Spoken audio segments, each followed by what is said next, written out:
I'm a high school teacher here in Christchurch. What are the best ways in which I can stand up against woke ideology without being cancelled?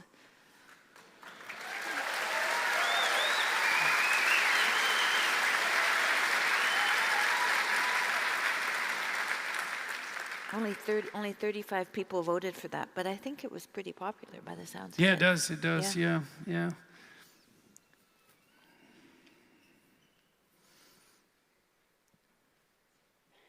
Yeah, you know, by the time you find yourself in a situation like that, where that question becomes particularly germane, you probably already made 1,000 mistakes. So, you know, one of the things I observed at the University of Toronto when I worked there is I could see this woke nonsense emerging over decades. I really started to see it when I was at McGill University in the 90s with the encroachment of ethics committees on the research enterprise. And I could just see it just doing this like this year after year. And I could see it when I was a graduate student. And I went to Harvard after I was at McGill, and it was pretty under control there in the 90s when I was there. The psychology department there was, the people there were pretty damn tough. And they were in charge, like the adults. And a lot of them really were adults, and they were smart people. We met some remarkable people there. And then I went to the University of Toronto, and it wasn't the same caliber as Harvard. And unsurprisingly, because Harvard's a very high caliber university. And then I would observe my faculty colleagues retreating.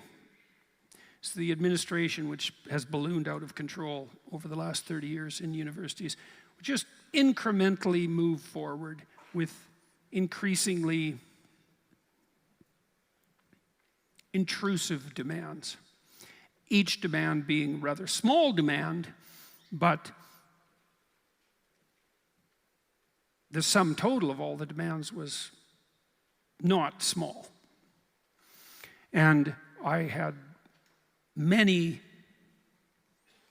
minor altercations with my colleagues at faculty meetings, pointing out that this was happening and saying, well, are we going to say no? So the university would say, well, you have these fourth-year seminars, they only have 15 people in them.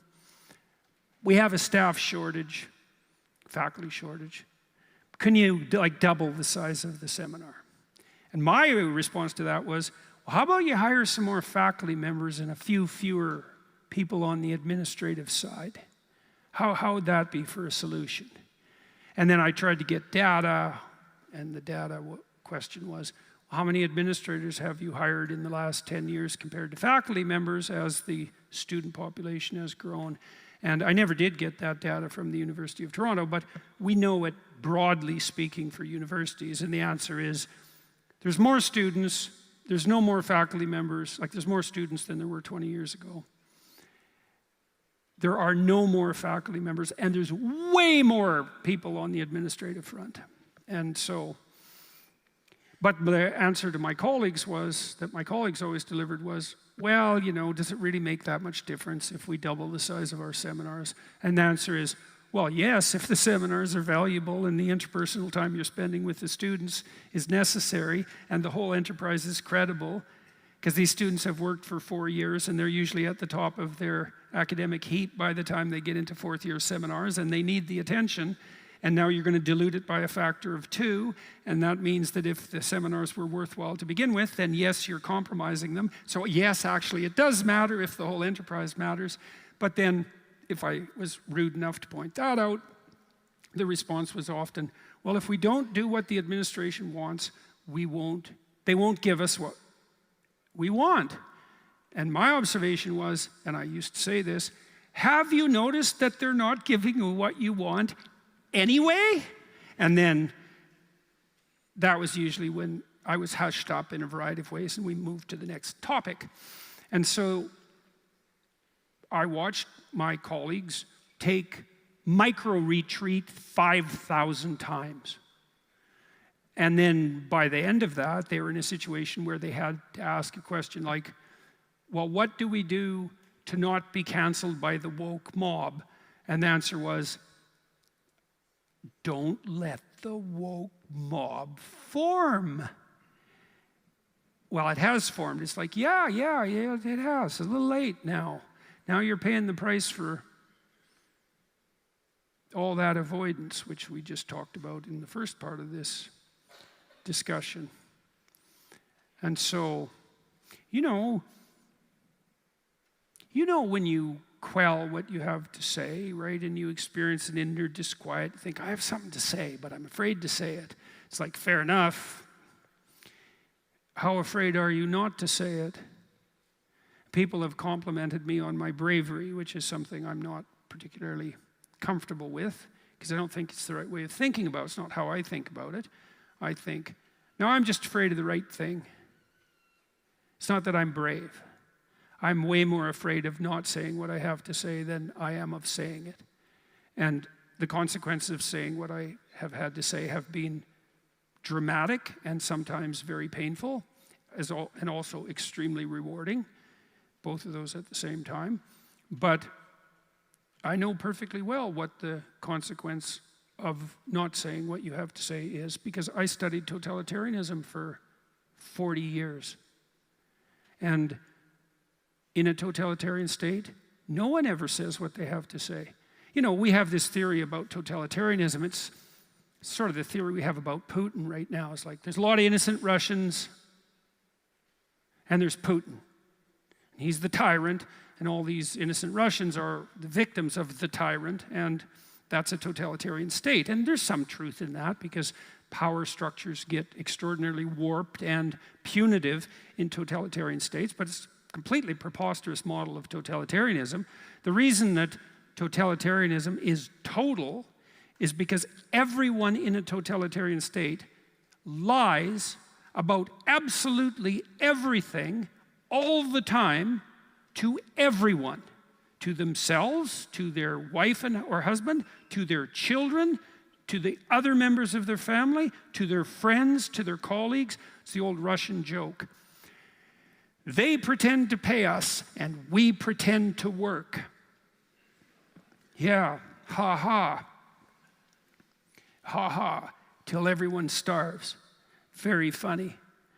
And you think, well, does everybody really lie all the time in a totalitarian state? And if you ask that question, the first proper response to that is, you wouldn't ask that question if you knew anything at all about what you were talking about, because the evidence is pretty damn clear. In places like East Germany, we went and visited, Tammy and I, when we were in Berlin, we had this very interesting day. We went and visited the museum of the Stasi, that's secret police in East Germany. And the Germans are pretty damn efficient. When they go in for the whole secret police thing, they do it in that hyper-efficient German way. And so we went to this complex of administrative buildings that was quite large and walked through these 1970s offices where the Stasi operated. And it was a huge complex, huge prison-like complex. And it was run by this guy who was a dissident in East Germany when he was 17, who was arrested and put in there for a year, along with his girlfriend, who they tortured in front of him. And now he runs the whole museum, so that was his life. And this bureaucratic infrastructure, hyper-developed in the Germanic way, was only part of the Stasi network in Eastern Germany. There were huge buildings devoted to the secret police all over Germany. Why? Well, 1/3 of the Eastern Germans were government informers. 1/3. So that means if you had a family of 6 people, 2 of them were informing to the government. And so what did that mean exactly? Well, it meant they listened to everything you said, and then if you ever said anything that would be displeasing to everyone else who was lying 100% of the time, which would really mean anything that was ever true, even remotely, then you could be reported for that, and that wouldn't go very well for you, let's say. But also, if you were the person who did the reporting, well, then you'd get a reward. You know, it was very common in the Soviet Union, where there was a terrible shortage of apartments and people were crammed into these small living areas. Because how much space does someone need, after all? when there's more important things to be concerned with. And one of the most effective ways to get a new apartment would be just to denounce your neighbor down the hall and get them sent off to the gulag, kicking and screaming at 3 o'clock in the morning in front of their family, stripped naked, so they couldn't struggle to, effectively, and then be rewarded by the government granting you an apartment. That's a lovely basis for social organization. And so, totalitarian state is a state that's in the grip of the lie. And so, what that means for each of us is that every time you lie, this is the truth of the matter, every time you lie, you've just allowed yourself to become possessed by the same tyrannical spirit that's at the core of the totalitarian state.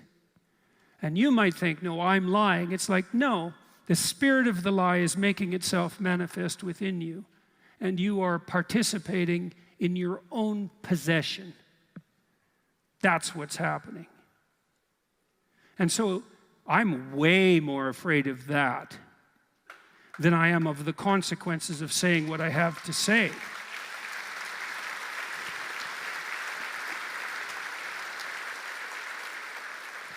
Okay, so now we might be practical about it. Let's say, well, now you're a high school teacher and you're in this situation where the woke mob is everywhere, and if you now dare to utter something that's necessarily true, right, because you're so desperate that you can't even retreat now because push has come to shove, and you say the wrong thing and you're going to get taken out. It's like, yeah, you are. And you might say, well, can you withstand that? And I would say, I wouldn't recommend it exactly. I probably know 200 people who've been canceled now. I had a good friend, colleague, very admirable man, who very emotionally stable, very wise person, well situated in his life, and he got canceled pretty decently, and it broke him enough so he was in a psychiatric ward for like 3 weeks. And so that's pretty much what's coming your way if you get canceled. I don't think I've ever seen anyone who was canceled who didn't respond to it about the same way that people respond to a near fatal illness. Now, there are some exceptions, very few. Douglas Murray is an exception. You know about Douglas Murray, perhaps. He's got the spine for a fight.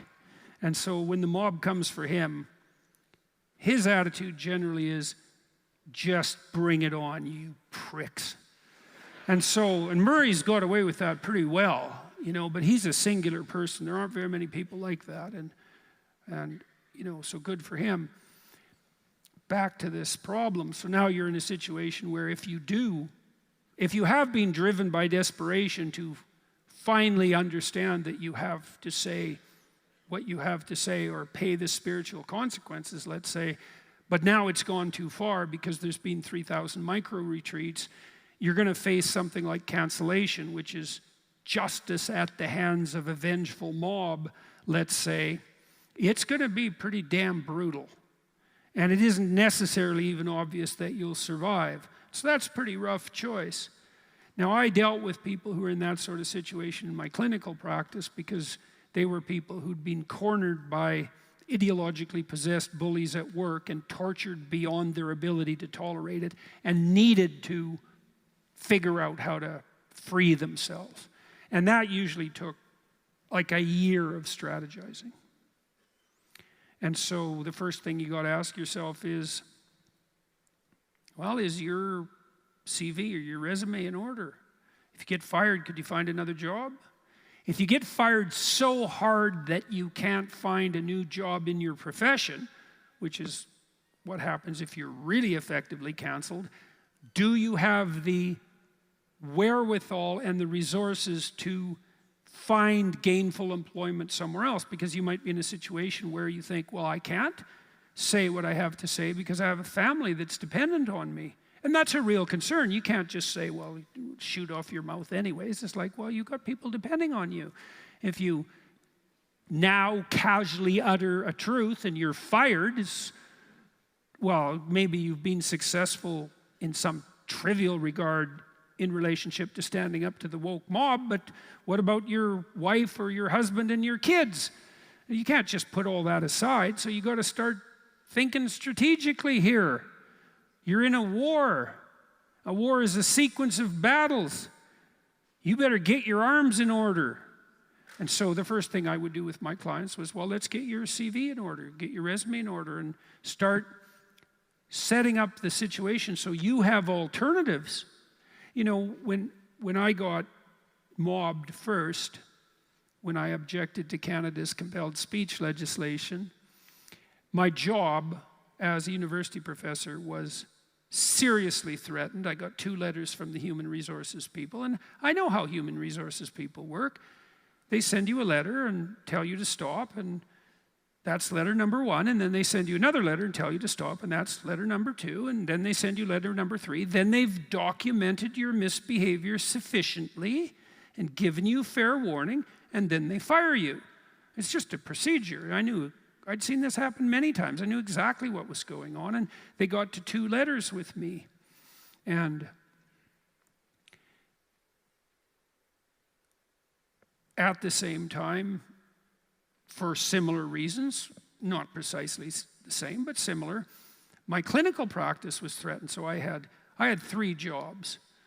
I was a university professor, I had a clinical practice, and I had a personal business. And so I wasn't that easy to take out, because you had to take me out 3 ways to be successful, because I could have used any of those to keep myself going. But 2 of them got blown out of the water. Now the third actually boomed as a consequence, so that was kind of nice.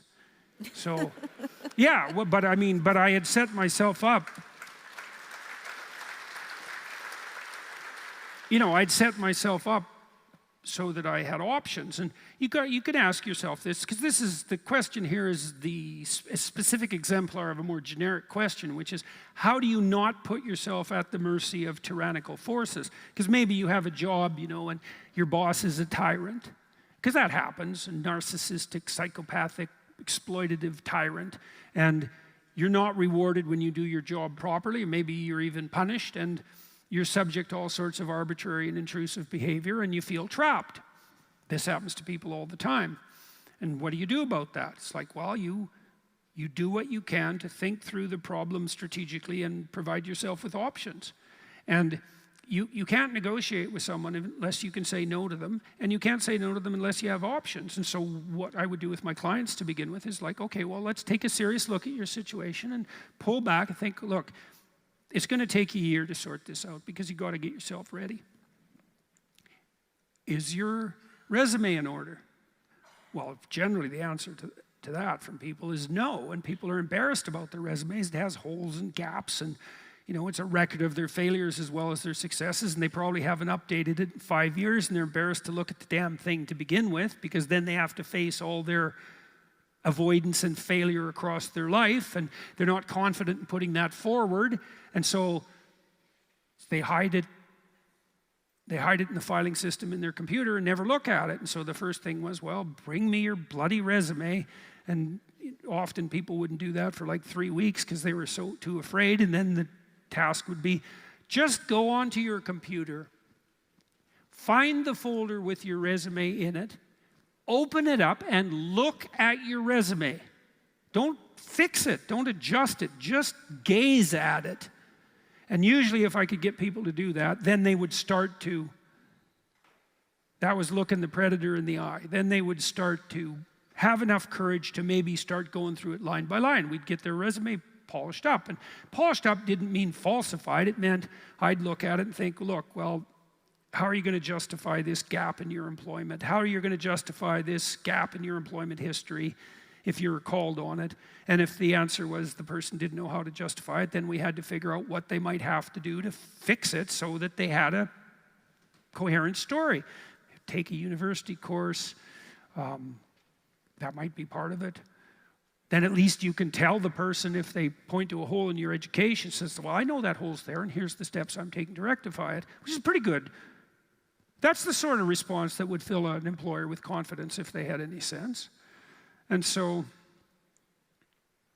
And then then people would be worried. They say, well, I can't handle the rejection, because you send out 50 resumes and you're bloody fortunate if you get one interview out of that. That's about the right ratio, generally speaking. And so that's a good thing just to know. That's baseline. Doesn't mean you're a failure. It means that most job postings are fictitious, right? Because jobs are posted that have already been filled, but they have to post them for legal reasons. And jobs are posted because a company wants to keep a steady flow of resumes coming in case they do need someone, and on and on. And then, even if you do happen to have the qualifications, there's probably 10 other people that also have the qualifications, and your resume has to align with the judgment of the person making the decision that day. It's pretty unlikely, and so you're going to get rejected like 99% of the time. And so you need to know that. Maybe you'll get one interview for 50 job submissions, and don't take it personally. And so I would prepare people for that. And then, they say, well, I just can't tolerate the idea of sending out 100 resumes. I say, well, then send out 5 a day, or 10 a day, or 1 a day, whatever you think you can manage. And then they'd say, well, I'm not very good in interviews. So I go, okay, well, that's another complicating problem. So then we'd practice interviews. I'd grill them about their lives and watch their eye contact and how they introduced themselves, and torture them about inadequacies in their stories, and get them to the point where, they had a confident and compelling and honest story to tell. And that's all part of that strategy. It's not like telling the truth is easy. It's difficult. You want to stand up to the woke mob? It's get your act together. Because it's not easy, right? Because you're seeing the incursion of a serpentine and multidimensional bureaucratic tyranny that works behind the scenes and uses reputation savaging and gossip and innuendo to destroy reputation. It's a hell of a threat. And you're going to have to put yourself together well enough to be able to withstand that. But if you do, it'll be good for you, because it'll force you to put yourself together. It'll force you to become the sort of person who can say no. And you can say no to someone if you have options. And no has to mean, I know what no means. People never like to talk about what no means. No means, if you keep doing that, something you do not like will happen to you with 100% certainty. That's what no means. And you have to be, that's what no means when you say it to children. And there's a brutal element to that. People don't even like to think that. It's like, well, what the hell do you think no means if you mean it?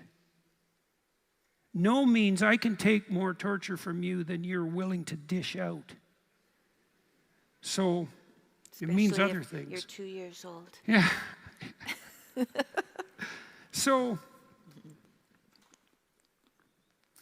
you have to sit down, whoever asked this question. You have to sit down. You have to ask yourself, okay, what is it that I want to say?